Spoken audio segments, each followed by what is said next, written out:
लेकिन माद्रासा को लेकर सेंसस हो रहा है, कौन सा लीगल है, कौन सा इलीगल है, इसके बारे में क्या बोलना चाहेंगे? क्या बोले? माद्रासा को लेकर हाँ, सेंसस तो हो रहा है, कौन सा लीगल है, कौन सा इलीगल है? देखना तो चाहिए, क्योंकि मद्रासा में हम लोग देखे हैं शाद अली जैसा टेररिस्ट, वो ऐसे खारिजी इलीगल मद्रासा में छुप कर रहे थे, 3 बार वोट दिए थे। जो मद्रासा, खारिजी मद्रासा, अगर illegal madrasa anti India sentiment develop करने के लिए एक कोर जगह हो जाए जहां पर भारत विरोधिता शुरू किया जाए, तो वो तो खारिजी मद्रासा नहीं रहने देंगे। और लीगल मद्रासा जो है वो बार बार विधानसभा में हम लोग आवाज उठाए थे कि लीगल मद्रासा में भी मॉडर्न एजुकेशन चाहिए। हमारा बच्चे लोग डॉक्टर बने, इंजीनियर बने, आईएएस बने, आईएफएस बने। हमारे जो माननीय प्रधानमंत्री जी का जो रास्ता, जो डेवलपमेंट, उसमें मुसलमान बच्चे लोग क्यों अलग रहेंगे? उन लोग को भी चाहिए, एक साथ हम लोग जाएंगे ना डेवलपमेंट का रास्ते पर। तो डेफिनेटली ये सेंसस जरूरी है, कौन लीगल मद्रासा है, कौन इलीगल है, कौन लीगल मद्रासा में भी किस तरह का एजुकेशन दिया जा रहा है, इसका एक मॉनिटरिंग होना चाहिए।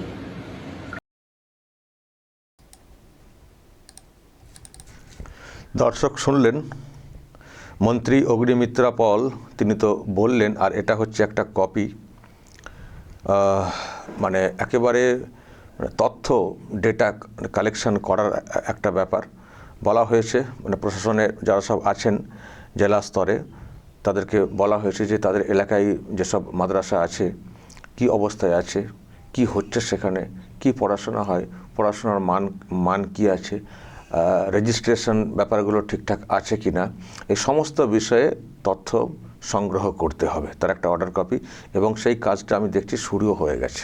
আমার কাছে খবর এসছে বিভিন্ন জায়গাতে জেলা স্তরে যেখানে যেসব মাদ্রাসা আছে সেসব বিষয়ে সব তথ্য জোগাড় করাটা শুরুও হয়ে গেছে থানা, পুলিশ বা মানে প্রশাসনে যারা আছেন তাদের তরফ থেকে। তো এখন কয়েকটা প্রশ্ন। মন্ত্রী যেটা বললেন যে আসলে দর্শক, এটা সত্যি মাদ্রাসাটা একটা আতঙ্কের বিষয় হয়ে দাঁড়িয়েছে। এর কিছু কারণ আছে। এই যে জঙ্গি ধরা যেগুলো মানে ব্যাপারগুলো সামনে এসেছে, তাদের অনেক ক্ষেত্রে মাদ্রাসার লিঙ্ক পাওয়া গেছে, মাদ্রাসার ছাত্র একটা কানেকশন পাওয়া গেছে। কিছু কিছু ভিজুয়াল এমন এসছে যেগুলো ওই জঙ্গিপনার সঙ্গে যুক্ত বলে একটা ধারণা তৈরি হয়। তো ফলে মাদ্রাসার সম্পর্কে একটা ধারণা একটা তো মানে তৈরি হয়েছে যে মাদ্রাসাতে ঠিকঠাক শিক্ষা হয় না। এখানে মানে এমন সব শিক্ষা হয় অনেক মাদ্রাসায়, সবটা না, সব ক্ষেত্রে হয়তো না, যে দেশবিরোধী মানে ক্রিয়াকলাপ।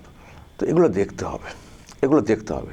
তো ফলে মন্ত্রী বা নতুন সরকারটা এসেই যেভাবে নজর দিচ্ছে মাদ্রাসাগুলোর দিকে, আমি তো বলবো খুব ভালো নজর, ভালো পদক্ষেপ। সত্যিই তো প্রথমত সরকারি যেসব মাদ্রাসা আছে সেখানে সরকার অনুদান দেবে, আর কি হচ্ছে সেখানে দেখা হবে না, সেটা হতে পারে না। তো টাকাগুলো ঠিকঠাক ইউজ হচ্ছে কি না, সত্যি ওখানে পড়াশোনার মান ঠিকঠাক আছে কি না, বাচ্চাদের ভবিষ্যৎ নিয়ে তো ছেলেখেলা করা যাবে না। তো আর সরকার টাকা পয়সা দিচ্ছে, সরকার দেখবে না কেনই বা দেখেনি আগের সরকার, সেটাও তো প্রশ্ন উঠবে। ঠিকঠাক মান আছে কি, বা আরও যদি কিছু পরিকাঠামোর প্রয়োজন আছে সেটাও করতে হবে। মধ্য কথা, সরকার টাকা দিচ্ছে, সুতরাং টাকাগুলো ঠিকঠাকভাবে ইউজ হচ্ছে কিনা সেটা দেখতে হবে। এটা তো যে কোনো ক্ষেত্রেই দেখবেন, যে কোনো ক্ষেত্রেই সরকার কোনো কিছু, এটাই কিন্তু নিয়ম। প্রত্যেকটা ক্ষেত্রেই সরকার খরচ করলে সেটা পুরো দেখা উচিত যে খরচটা ঠিকভাবে ঠিকঠাক জায়গায় হচ্ছে কিনা। তো স্কুলের পড়াশোনার ক্ষেত্রে অতটা নেই, কারণ স্কুলের পড়াশোনার ক্ষেত্রে রেজাল্ট অনেক ভালো হয়, দেখতে পাচ্ছি আমরা। জয়েন্ট এন্ট্রান্স বলুন, বিভিন্ন প্রতিযোগিতামূলক পরীক্ষাতে স্কুলের ছেলেমেয়েরাই তারা র্যাঙ্ক করে জায়গাগুলোকে দখল করে নিচ্ছেন। ফলে সেখানে মান তাও ঠিক আছে, এমনি আমরা রেজাল্ট দেখে বুঝতে পারি। কিন্তু মাদ্রাসা থেকে, সরকারি মাদ্রাসা যেগুলো আছে সেখান থেকে আমরা সেই রেজাল্ট কেন দেখতে পাই না? তো ফলে টাকাগুলো কোথায় যাচ্ছে? টাকাগুলো কি ঠিকঠাক খরচা হচ্ছে? কেনই বা এরকম হচ্ছে না? ফলে এই যে একটা মনিটরিং সিস্টেম করা হচ্ছে, ভালো জিনিস। এটা হচ্ছে সরকারি মাদ্রাসাগুলোর ক্ষেত্রে বলছি। ভালো জিনিস যে টাকা পয়সা দিচ্ছি, খরচ কি ঠিকঠাক হচ্ছে সেটা দেখা। আর মাদ্রাসা যেগুলো মানে বেসরকারি মাদ্রাসা, সেগুলোই বা কীভাবে চলছে? সেখানে হয়তো ছেলেমেয়েরা তো পড়াশোনা করে না, ফলে সেখানে ছেলেমেয়েদের ভবিষ্যৎ গড়ার ক্ষেত্রে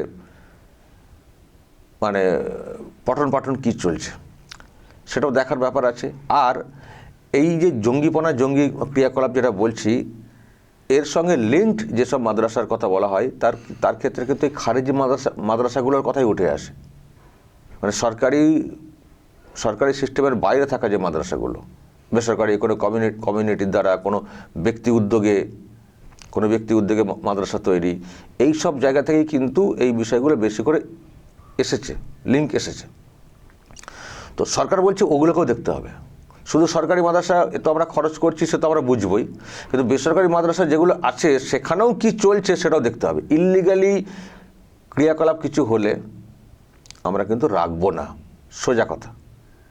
এবং একটা উদাহরণ দিয়ে বললেন, যেহেতু মাদ্রাসাতে এরকম হয়েছে, সাদ বলে একজনের কথা উঠে এলো না, তো যখন অভিযোগ এসছে, অনেক কিছু ব্যাপারে লিঙ্ক এসছে, সুতরাং সেগুলোকে খতিয়ে দেখতে হবে। আগের সরকার দেখতো না, যা ইচ্ছা তাই করতে দেওয়া হয়েছে। সেই সুযোগে কিছু লোক তাদের উদ্দেশ্য পূরণ করার চেষ্টা করেছে, যেগুলো দেশ বিরোধী। তো সবসময় তো এটা চলতে পারে না। তো আগের সরকার ছিল তোষণের সরকার, কিছু বলবো না বাবা, যা পারছে ওরা করুক, কিছু বললে যদি আর ভোটটা না আসে, যা পেরেছে করতে দিয়েছে। আমি এ নিয়ে অনেকবার বলেছি, এই যে মুসলিমদেরকে পুরো ছাড় দেওয়া, তোমরা যা পারো করো, শুধু ভোটটা দিলেই হবে, এতে করে মুসলমানদের কোনো উন্নতি হয়নি। মুসলমানরা আরও অপকর্মের দিকে যুক্ত হয়ে গেছে। আমি ছোট্ট একটা উদাহরণ দিয়ে বলি। ওয়াকফ প্রপার্টি, আরও কিছু এই মাইনরিটি কিছু সেক্টর আমি দেখেছি, টিএমসি সরকার এবং আগের সরকারও, তারা দেখি ওটা মুসলিমদের ব্যাপার, ওখানে কিছু করবো না, কিছু মুসলিম লোককে ওখানে ফিট করে দিয়ে পুরো ছেড়ে দিত। এমনকি মাদ্রাসা সার্ভিস কমিশন বলে একটা কমিশন ছিল, এসএসসির মতো, স্কুল সার্ভিস কমিশনের মতো। মাদ্রাসা সার্ভিস কমিশন একটা জোন থেকেই পুরো রাজ্যের চাকরি হতো, যা ইচ্ছা তাই সেই সময় করার চেষ্টা হয়েছিল। স্বচ্ছ ছিল না ওই কমিশন, স্বচ্ছ ছিল না, কিন্তু কিছুই করা হতো না, কিছু বলা হতো না। মানে ওই যে মাদ্রাসা, কিছু বলবো না বাবা, কিছু এ করবো না বাবা, ওরা মুসলিমদের ব্যাপার, কিছু বললে যদি ভোটটা না আসে। তারপরে আরও সব নিয়োগ থেকে শুরু করে, এবং ওয়াকফ যেটা বোর্ড আছে সেখানেও কিছু মুসলিম লোককে ফিট করে দেওয়া হয়েছে, যা ইচ্ছা তাই করছে। মাইনরিটিতে কিছু লোককে, কমিশনে কিছু লোককে রেখে দেওয়া হয়েছে, যা ইচ্ছা তাই করে গেছেন, কিন্তু টাচ করা হতো না। ওই একটাই কারণে, যদি বিগড়ে যান দরকার নেই, ওরা যা পারছে করুক, ওরা মুসলমান, ওদেরকে বেশি ঘাটানো চলবে না। এই বেশি ঘাটানো চলবে না করতে গিয়ে অ্যাকচুয়ালি মুসলিম সমাজের কিছু হয়নি, কিছু লোকের পকেট মোটা হয়েছে, কিছু লোক দুর্নীতির সুযোগ নিয়েছেন। কারণ যেহেতু ওপর থেকে কড়া কোনো ব্যবস্থা ছিল না, ওই যে টাচ করবো না বাবা, যা পাচ্ছে ওরা করুক, এই সুযোগে কিছু লোক পকেট মোটা করে নিয়েছেন। ফলে মুসলমানদের সামগ্রিক কিছুই উন্নতি হয়নি, কিছু লোক লুটপাট করেছেন, মুসলমানরা যেমন তেমনই তার থেকে আরও পিছিয়ে গেছেন। আর এই সুযোগে কিছু অপকর্ম করা লোকজন তাদের কাজ চালিয়ে গেছেন। কিন্তু এই যে সরকারটা এসছে, তারা তার মুসলিম ভোটের উপর নির্ভর করে তো আসেনি, তাদের মুসলিম ভোট দরকার আছে বলে আমার তো মনেও হচ্ছে না। ফলে তারা তোষণের দিকে যাবে না, তারা প্রপার শাসন ব্যবস্থা কায়েম করার চেষ্টা করছে। সেখানে মুসলিম কমিউনিটি মানে একটা সেন্সিটিভ, চলো তাকে একটু তোষণ করি, ছাড় দিই, ওইসব না, বরং মুসলিম কমিউনিটির বিরুদ্ধে যেসব অভিযোগগুলো আসছে, দেশবিরোধী ক্রিয়াকলাপ ইত্যাদি, সেই সব বিষয়গুলোকে খতিয়ে দেখার একটা চেষ্টা হচ্ছে, সেগুলোকে বন্ধ করার চেষ্টা হচ্ছে। আমি তো বলবো, এই যে মন্ত্রী বললেন যে মানে এরকম ব্যাপার আছে মাদ্রাসার, এগুলোকে খতিয়ে দেখতে হবে, মানে যে একটা কড়া একটা বার্তা উনি দিচ্ছেন, তো এতে করে কিন্তু মুসলিম সমাজের ভয় পেয়ে যাওয়ার কিছু নেই, বা মুসলিম সমাজের এটাকে অন্যভাবে নেওয়ারও কিছু নেই। মুসলিম সমাজের উচিত এই যে সিদ্ধান্ত সরকারের, সেটাকে স্বাগত জানানো। যে হ্যাঁ, যারা ভাবেন যে সব মাদ্রাসাগুলোকে এরকম ভাবা হচ্ছে, তো যাতে এরকম না ভাবা হয় তার জন্য দিন না, এনকোয়ারি করতে দিন না। আপনারা তো বলবেন হ্যাঁ ঠিক আছে, আপনারা আসুন, তো আমাদেরটাকেও সন্দেহ করছেন, কোথায় কী হয়েছে আমাদের দেখার দরকার নেই, কিন্তু আমাদেরটাকেও সন্দেহ করছেন। আসুন দেখুন, আমরাও চাই আপনারা দেখুন, প্রপার সিস্টেমে থাকি, দরকার হলে আপনারা যখন ডাকবেন তখনই যাব, পুরো নজরদারি আপনারা করুন, তাহলে আপনাদেরও সন্দেহটা কমে যাবে, আমরাও নিশ্চিন্ত থাকতে পারবো। এটাকে ওয়েলকাম করা উচিত। এতদিন তো দূর থেকে কথা বলা হচ্ছিল, কি আছে না আছে একেবারে সঠিক মানে তথ্য প্রত্যেকটা মাদ্রাসার ছিল না, ফলে ওভারঅল মাদ্রাসার উপরে একটা সন্দেহ তৈরি হচ্ছিল, তো এখন সরকার যখন বলছে নজরদারি করব, এটাকে ওয়েলকাম করা উচিত মুসলিম সমাজের, যারা এই মাদ্রাসা পন্থী, আমি তাদের উদ্দেশ্যে বলছি, তাদের ওয়েলকাম করা উচিত যে এতদিন না দেখে সন্দেহ করা হতো, এবার দেখুক কি ইল্লিগাল ব্যবসা আছে, দেখে বলুক, ধরতে পারলে ভালো, আর না ধরতে পারলে আমরা অন্তত স্বচ্ছ হয়ে গেলাম যে সন্দেহটা টোটাল মাদ্রাসার উপরে করা হচ্ছিল সেটাতে আমরা নেই। তো এটা তো ভালো, তো দূর থেকে সন্দেহ করার থেকে কাছে এসে তারা দেখে যাক, এবং আপনারা পুরো তথ্য কোঅপারেট করুন, তথ্য দিন, তাহলে আপনারা স্বচ্ছ হয়ে যাবেন। ফলে এটাকে নেগেটিভলি না নিয়ে পজিটিভলি এটাকে নেওয়া উচিত, সরকারকে পুরোপুরি কোঅপারেট করা উচিত। আপনারা কি করছেন না করছেন, আপনাদের কি কাগজ আছে না আছে, এই সব কিছু একেবারে খোলাসা করে দিন, সব কিছুই খোলাসা করে দিন। মন্ত্রীর সামনে আপনারা জোর গলায় বলবেন আপনাদের কি আছে না আছে। যদি স্বচ্ছ থাকেন, পুরো মাথা উঁচু করে থাকবেন, আর ইল্লিগাল হলে কিছু করার নেই। যারা ইল্লিগালি করছেন তাদের সমস্যা আছে, কেন করবেন ইল্লিগালি কাজকর্ম? আর ছেলে মেয়েদের ভবিষ্যৎ নিয়ে আপনারা ছিনিমিনি খেলবেন, সেটা তো হতে পারে না। কেন করবেন? ছোট ছেলেমেয়েদেরকে নিয়ে আপনারা যা ইচ্ছা করবেন, এটা হতে পারে না। ছেলেমেয়েরা জাতির সম্পদ, কোন ধর্মের কার ওটা কথা না। শিশু জন্মানোর পরে তারা জাতির সম্পদ, রাষ্ট্রের সম্পদকে নিয়ে আপনারা কখনো ছিনিমিনি খেলতে পারেন না। তাদের ভবিষ্যৎটা সবসময় ভাবতে হবে, এবং সেটা রাষ্ট্রের দায়িত্ব যা রাষ্ট্রের ছেলে মেয়েদের, শিশুদের যেন কোথাও কোনোভাবে মিসইউজ না করা হয়, তাদের প্রপার শিক্ষাদান ইত্যাদি যেন হয়। ফলে রাষ্ট্রের দায়িত্ব, সে দায়িত্ব আগে পালন করেনি, যা ইচ্ছা তাই করতে দেওয়া হয়েছে। নতুন সরকার এসছে, ছেলে মেয়েদের, এই যে বললেন মন্ত্রী যে আমরা চাই, নরেন্দ্র মোদীও চান আধুনিক শিক্ষায় শিক্ষিত হোক ছেলেমেয়েরা, মুসলিম সমাজেরও, সংখ্যালঘু সম্প্রদায়ের। ভালো উদ্যোগ, ভালো কথা। শিক্ষার বাইরে আর তো কিছু বলছেন না ওনারা, ফলে এটাকে কোঅপারেট করা